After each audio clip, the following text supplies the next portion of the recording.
जय श्री कृष्ण। राधे राधे। आप सभी का आपके अपने चैनल में बहुत बहुत स्वागत है। आइए आज आप सब जानेंगे वर्ष 2024 फाल्गुन मास कृष्ण पक्ष जो कि वर्ष 2024 मार्च की पहली एकादशी कब होगी। तो जानेंगे विजया एकादशी व्रत के शुभ मुहूर्त के बारे में। पारण का क्या समय होगा, पारण कब किया जाएगा, किस चीज से किया जाएगा, इस दिन भगवान को किस वस्तु का भोग लगाएं, भगवान का किस प्रकार से पूजन करें, व्रती को किन बातों का ध्यान रखना चाहिए, इस व्रत में किन नियमों का पालन करना चाहिए। तो आइए आज जानेंगे आप इन सबों के बारे में। संपूर्ण जानकारियां की प्राप्ति के लिए वीडियो को अंत तक जरूर देखें। चैनल पे अगर आप पहली बार आए हैं तो चैनल को लाल बटन दबा करके सब्सक्राइब करें, साथ में बेल आइकन घंटी को दबाएं ताकि आने वाली वीडियो का नोटिफिकेशन आपको समय से मिलता रहे। वीडियो को लाइक करें, कमेंट में भगवान विष्णु की जय जरूर लिखें। आप सभी भक्तों को विजया एकादशी व्रत की ढेर सारी शुभकामनाएं। आप सभी के जीवन में लक्ष्मी नारायण की कृपा से आप सभी को सभी प्रकार के सुख और समृद्धि की प्राप्ति हो। फाल्गुन मास कृष्ण पक्ष की एकादशी को इसे विजया एकादशी के नाम से जाना जाता है। प्रत्येक माह के कृष्ण पक्ष और शुक्ल पक्ष की एकादशी तिथि के दिन एकादशी का व्रत किया जाता है। हर एकादशी व्रत का अपना विशेष महत्व माना गया है। इसे एकादशी और 11 व्रत के नाम से जाना जाता है। फाल्गुन मास की विजया एकादशी का अपना विशेष महत्व माना गया है। जो भी भक्त सच्ची श्रद्धा के साथ, नियम और निष्ठा के साथ इस व्रत को धारण करते हैं और इस दिन लक्ष्मी नारायण की प्रतिमा को स्थापित करके उनका पूरे विधि विधान के साथ पूजन करते हैं, कथा श्रवण करते हैं, भगवान की आरती करते हैं, व्रत में नियमों का पालन करते हैं, तो इस व्रत के प्रभाव से यह व्रत जो कि अभिजीत कार्य में विजयदायक है, राज दरबार में बैरियों से तथा परीक्षा आदि में सफलता प्राप्त कर धन वैभव लक्ष्मी प्राप्ति हेतु यह व्रत अत्यंत उपयोगी है। इस व्रत को धारण करने वाले किसी काम में जो कि उन्हें विफलता का मुख नहीं देखना पड़ता है, यह सभी प्रकार से विजय को प्रदान करने वाली है। तो आइए पहले जानते हैं एकादशी व्रत के शुभ मुहूर्त के बारे में। इसके बाद फिर जानेंगे आप पूजन विधि महत्व के बारे में। इस बार एकादशी को लेकर के पंचांग में जो कि 2 दिन एकादशी का व्रत बतलाया गया है। सनातन पंचांग के अनुसार एकादशी तिथि प्रारंभ समय जो कि 6 मार्च 2024 दिन बुधवार सुबह 6:32 और एकादशी तिथि की जो समाप्ति है वह 7 मार्च 2024 दिन गुरुवार को सुबह 4:14 पे एकादशी तिथि की समाप्ति है। यह समय सनातन पंचांग के अनुसार है और वाराणसी ऋषिकेश पंचांग के अनुसार एकादशी तिथि प्रारंभ समय 5 मार्च 2024 दिन मंगलवार रात्रि 1:01 और एकादशी तिथि की समाप्ति 6 मार्च 2024 दिन बुधवार को रात्रि 11:39 पे है। सनातन पंचांग के अनुसार द्वादशी तिथि की समाप्ति 7 मार्च को रात्रि 1:02 पे है और वाराणसी ऋषिकेश पंचांग के अनुसार द्वादशी तिथि की समाप्ति जो कि 7 मार्च रात्रि 9:46 पर है। अगर आप सनातन पंचांग के अनुसार इसके मत से व्रत को धारण करते हैं तो गृहस्थ के लिए जो कि 6 मार्च 2024 दिन बुधवार को व्रत धारण किया जाएगा और वैष्णव के लिए जो कि 7 मार्च 2024 दिन गुरुवार को वैष्णव के लिए व्रत धारण किया जाएगा। वहीं पर आप वाराणसी ऋषिकेश पंचांग के अनुसार व्रत को धारण करते हैं तो वैष्णव के लिए और गृहस्थ के लिए दोनों एक ही दिन व्रत पर रहा है, क्योंकि इसके समय के अनुसार द्वादशी युक्त यह एकादशी व्रत प्राप्त हो रहा है। तो जो भी सनातन पंचांग के अनुसार व्रत को धारण करने वाले हैं, गृहस्थ 6 मार्च को व्रत धारण करेंगे और वैष्णव के लिए जो कि 7 मार्च को आप व्रत धारण करेंगे। वाराणसी ऋषिकेश पंचांग के अनुसार वैष्णव हो या गृहस्थ हो दोनों एक ही दिन व्रत धारण करेंगे। अब आइए जानते हैं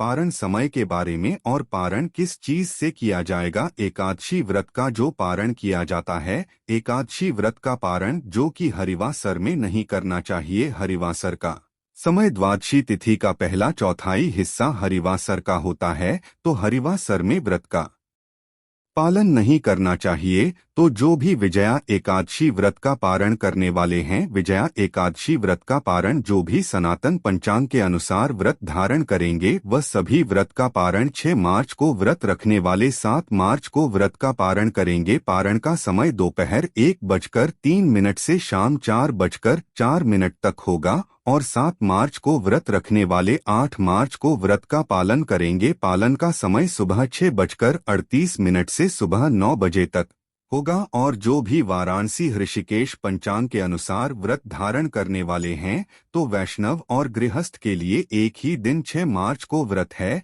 तो 7 मार्च को व्रत का पारण जो कि सुबह 6:38 से सुबह 9 बजे तक आप व्रत का पारण करेंगे। तो आप अपनी जगह के अनुसार और स्वेच्छा के अनुसार जिस भी दिन चाहे आप व्रत को धारण कर सकते हैं। विजया एकादशी व्रत का पारण जो कि गोधन्या पारण यानी कि गौ दूध दही से इस व्रत का पारण किया जाएगा। यह संभव ना हो पाए तो आप तुलसी दल जल या फल से व्रत का पालन करें। जो भी भक्तजन एकादशी का व्रत धारण करने वाले हैं, उन्हें व्रत के लिए जो कि दशमी के दिन से ही व्रत में नियमों का पालन करना चाहिए। व्रत को दशमी, एकादशी और द्वादशी इन 3 दिनों में जो कि काश्य पात्र में भोजन नहीं करना चाहिए, मसूर का दाल प्रयोग नहीं करना चाहिए, मसूर नहीं खानी चाहिए, चने, मिथ्या भाषण, शाक, शहद, तेल, मैथुन, द्यूत और पान का सेवन नहीं करना चाहिए। दशमी और एकादशी के दिन चावल का प्रयोग नहीं करें। द्वादशी तिथि के दिन आप चावल ग्रहण कर सकते हैं। दशमी तिथि के दिन जो कि हविष्यान भोजन ग्रहण करना चाहिए, जैसे कि जौ, गेहूं, मूंग, सेंधा, नमक, काली मिर्च, शर्करा और गग आदि का प्रयोग करके एक बार भोजन करना चाहिए। दशमी की रात्रि में एकादशी व्रत का स्मरण करते हुए भगवान विष्णु का स्मरण करते हुए सोना चाहिए और एकादशी की सुबह नित्य क्रियाओं से निर्वृत्त होकर के गंगा नदी में या घर के नहाने के पानी में ही थोड़ा सा गंगा जल मिलाकर के स्नान करना चाहिए। शुद्ध वस्त्र धारण करना चाहिए और व्रती को व्रत का संकल्प लेना चाहिए और फिर जितेंद्रिय होकर श्रद्धा, भक्ति और विधि सहित भगवान का पूजन करें। उत्तम प्रकार के गंध, पुष्प, धूप, दीप आदि नैवेद्य से अर्पण करके निराजन करें। तत्पश्चात जप, हवन, स्तोत्र पाठ और कथा आदि का श्रवण करें। मनोहर गायन, वादन और नृत्य करके प्रदक्षिणा और दंडवत करें। एकादशी की रात्रि जागरण करते हुए समय को व्यतीत करनी चाहिए। भगवान का स्तोत्र पाठ आदि करते हुए समय को व्यतीत करें और द्वादशी तिथि की सुबह स्नान करके शुद्ध वस्त्र धारण करके भगवान का पूजन और आरती कर लेनी चाहिए। इसके बाद ब्राह्मणों को भोजन करवाना चाहिए। ब्राह्मणों को दान और दक्षिणा देनी चाहिए। गरीबों को भोजन करवाना चाहिए और फिर समय के अनुसार व्रत का पालन करना चाहिए। विजया एकादशी के व्रत में जो भी व्रत धारण करने वाले हैं, उन्हें दशमी के दिन ही जो कि पूजन के लिए तैयारी करनी चाहिए। दशमी तिथि के दिन सोना, चांदी, तांबा अथवा मिट्टी का एक घड़ाले कलश स्थापित करें। उसमें जल एवं आम के पल्लव छोड़ देवे और वेदिका बना करके वेदिका पर स्थापित करें। उसके आसपास कलश के नीचे जो कि सप्त धान्य रखे और ऊपर से जौ रख कर के लक्ष्मी नारायण की प्रतिमा को स्थापित करें और एकादशी के दिन जो कि पूरे विधि विधान के साथ लक्ष्मी नारायण का पूजन करना चाहिए। भगवान विष्णु का जल से अभिषेक करें, पंचामृत से अभिषेक करें, शुद्ध गंगा जल से अभिषेक करें। भगवान को पीला वस्त्र चढ़ाएं, यज्ञ पवित्र अर्पित करें, जल से आशमनी करवाएं। उसके बाद जौ और तिल भगवान को अर्पित करें। भगवान विष्णु को जो कि अक्षत नहीं चढ़ाया जाता है,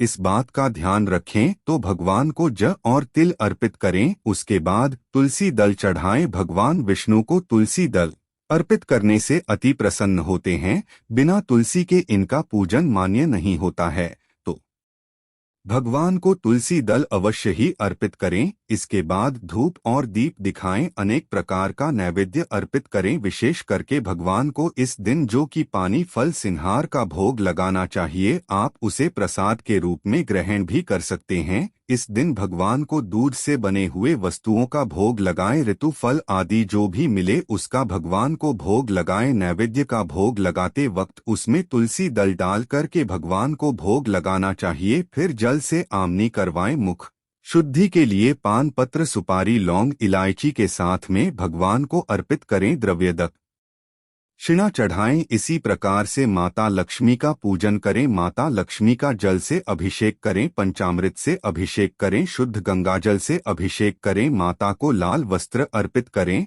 फिर अक्षत, चंदन, पुष्पों की माला अर्पित करें। स्त्रियां माता को श्रृंगार की वस्तुएं अर्पित करें, सिंदूर चढ़ाएं और फिर धूप और दीप दिखाएं। नवेद आदि का अनेक प्रकार का नैवेद्य माता को अर्पित करें। जल से आचमन करवाएं। मुख शुद्धि के लिए पान पत्र, सुपारी, लौंग, इलायची के साथ में अर्पित करें। द्रव्य दक्षिणा चढ़ाएं। इस प्रकार से भगवान का पूजन करके फिर कथा श्रवण करने चाहिए, स्तोत्र आदि का पाठ या श्रवण करना चाहिए। इसके बाद भगवान की आरती और निराजन करनी चाहिए। जब भी किसी प्रकार का आप पूजन संपन्न करते हैं तो सबसे पहले भगवान गणेश जी से अवश्य ही प्रार्थना करनी चाहिए अपने कार्यों की सिद्धि के लिए, क्योंकि भगवान गणेश प्रथम पूजनीय है। किसी भी प्रकार के शुभ कार्यों में या मांगलिक कार्यों में भगवान गणेश जी का पूजन किया जाता है तो सबसे पहले भगवान गणेश जी का स्मरण करके उनसे प्रार्थना करें कि यह व्रत मेरा निर्विघ्न पूरा हो। उसके बाद फिर आप पूजन को शुरू कर